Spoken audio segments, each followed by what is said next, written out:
Bliži se vrijeme kada luk ulazi u svoju završnu fazu prije berbe, pa je sada krajnje vrijeme da mu damo onaj zadnji poticaj hranjivima kako bi bio krupan, zdrav i dugotrajan nakon berbe. Možemo to učiniti na nekoliko načina, a mi ćemo sa vama podijeliti naš način prihrane crvenog luka u ovoj završnoj fazi. Bilo bi nam drago da naš rad podržite sa lajkom i javite nam se u komentarima. Podijelite vaša iskustva. Veličina glavice luka ovisi o broju i veličini zelenih listova ili vrhova u vrijeme zrelosti lukovice. Za svaki list biti će kolut luka. Što je list veći, prsten će biti veći. Luk će prvo formirati vrh, a zatim, ovisno o sorti luka i dužini dnevnog svjetla, početi formirati lukovicu. Luk karakterizira duljina dana. Sorte luka dugog dana prestati će formirati vrhove i početi formirati lukovice kada duljina dana dosegne od 14 do 16 sati, dok će luk kratkog dana početi stvarati lukovice puno ranije u godini kada ima samo 10 do 12 sati dnevnog svjetla. Naravno da je najvažnija priprema tla prilikom sadnje luka. O tome imate posebne video savjete na našem kanalu. Gnojidba luka je najbolja prvih 7 dana nakon sadnje gnojivom koje osigurava opskrbu hranjivim tvarima. Prihranjivanje je važno kako bi se osigurala zadovoljavajuća veličina, težina i kvaliteta luka. Elementi poput kalcija i bora su ključni za sprječavanje pojave truleži i duži vijek trajanja. Kao i kod drugih biljaka, najvažniji elementi koji se moraju osigurati crvenom luku su dušik, fosfor i kalij u omjeru 10-10-10 ili 6-4-8. Prvo prihranjivanje koje se može primijeniti do 4. sedmice od sadnje treba zadovoljiti 40% potreba za dušikom, kalcijem i kalijem, a drugo prihranjivanje je u fazi bujanja.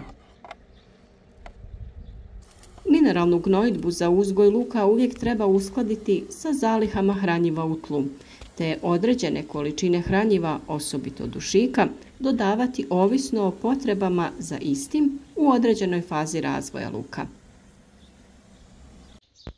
Povoljne količine fosfora i kalija osiguravaju dobru održivost luka u skladištu.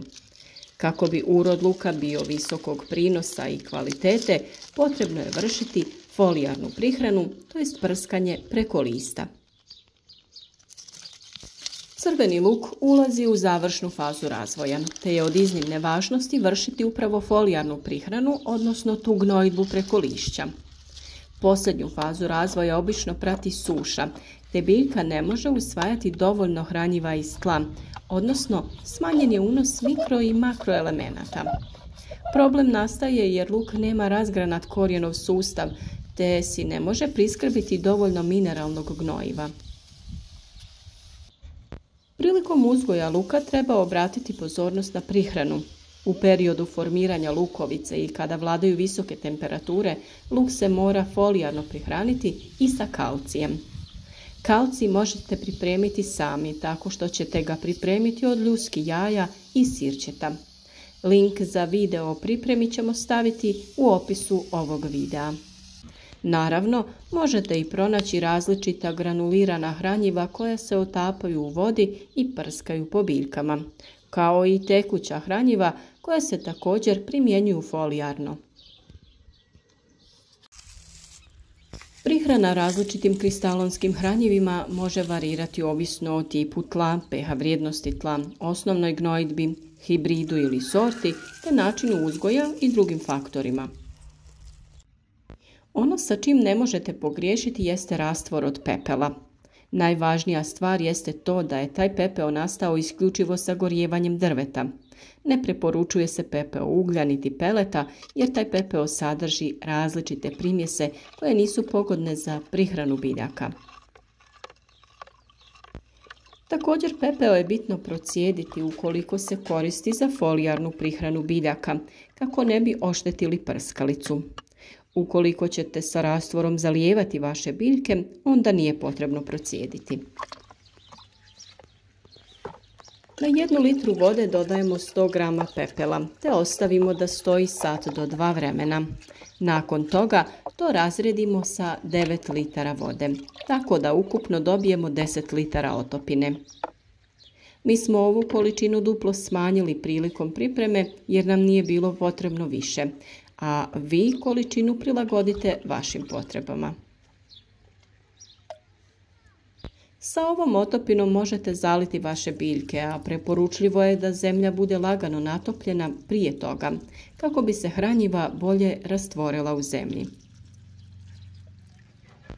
U vrijeme visokih temperatura preporučuje se folijarna prihrana biljaka, to jest prskanjem preko lista.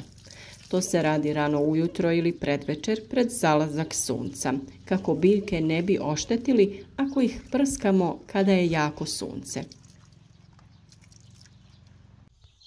Biljke u vrijeme kada su visoke temperature slabije usvajaju hranjiva iz tla. To je poseban slučaj kod luka koji ima dosta plitak korijen i ne uspijeva usvojiti sve potrebne elemente. S obzirom da pepeo sadrži brojne minerale, a posebno je bogat kalijem, kalcijem, magnezijem, natrijem i fosforom, idealno je hranjivo u ovoj posljednjoj fazi prije berbe. Luk se dalje zalijeva sve dok listovi ne krenu da žute i polijegaju. Kada je prijelaz između glavice luka i lista mekan, tada se u potpunosti prestaje sa zalijevanjem i dodavanjem hranjiva. Luk se tada suši i priprema za berbu. U tom stadiju bi mu vlaga samo produžila fazu dozrijevanja ili čak napravila određene štete. Upravo kada luk dostigne završnu fazu svog razvoja, vrijeme je da mu se obezbijedi kalij. Zašto je to važno? Kalij je neophodan za sve biljne kulture kako bi imale kvalitetne i krupne plodove. Ukoliko želite da ostvarite zavidnu količinu uroda luka, sada je vrijeme za akciju. Mi smo i ovaj put odabrali istog proizvođača, a radi se o proizvođaču Zoverbak. Podijeliti ćemo naše iskustvo sa ovim hranjivima, a vi možete koristiti hranjiva koja su vama dostupna, bitno da su slične formulacije i sličnog sadržaja. Quality je formulacija jako bogata sa kalijem, bez nitrata, sulfata, karbonata u potpunosti. Omogućuje trenutnu apsorpciju i translokaciju unutar biljke, koja omogućuje opskrbu plodova tokom rasta, razvoja i zrenja. Specijalni proces kelatiranja sa aminokiselinama sprječava reakciju sa drugim mineralnim i organskim molekulama, te olakšava apsorpciju kalija vrlo brzo nakon nanošenja folijarnim putem. Inače, kalij potiče fotosintezu, poboljšava aktivnost i ubrzava formiranje i mobilizaciju biljnih šećera iz lišća u plodove. Regulira vodni režim i smanjuje isparavanje, to jest transpiraciju. Pospješuje raniju zrelost, povećava razinu šećera u biljkama, poboljšava boju i kvalitetu ploda. Hranjivo koje također koristimo u ovoj fazi je Black Up. To je proizvod namijenjen poboljšanju rasta i ishrane biljaka. Sadrži visoko učinkovite i slične huminske tvari. On poboljšava i strukturu tla i potiče mikrobu aktivnosti tla. Pospješuje apsorpciju hranjivih tvari, povećava kapacitet zadržavanja vode, poboljšava prozračnost tla, omogućuje ispiranje soli i nudi odlične uslove za uzgoj. Sadrži i kalij koji je neophodan u ovoj završnoj fazi, kao što sam rekla. On je dopušten i za korištenje u ekološkom uzgoju, kao i svi ostali proizvodi koje smo spomenuli. Na 10 litara vode dodajemo 20 ml ovog ili bilo kojeg sličnog hranjiva, te sa tom otopinom prskamo biljke. Vrlo važan korak kod uzgoja luka je redovno zalijevanje i adekvatna količina vlage. Mi smo iz tog razloga naš luk malčirali slamom i osigurali mu dovoljno vlage. Samim tim smo smanjili količinu korova i smanjili broj zalijevanja.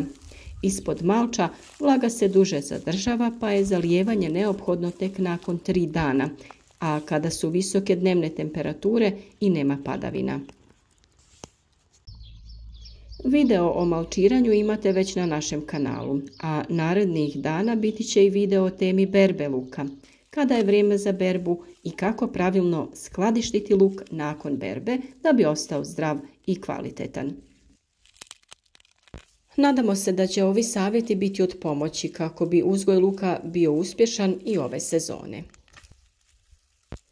Podržite naš rad lajkom i ostavite komentar, pitajte nešto ukoliko vas zanima i ukoliko imate neke nedoumice.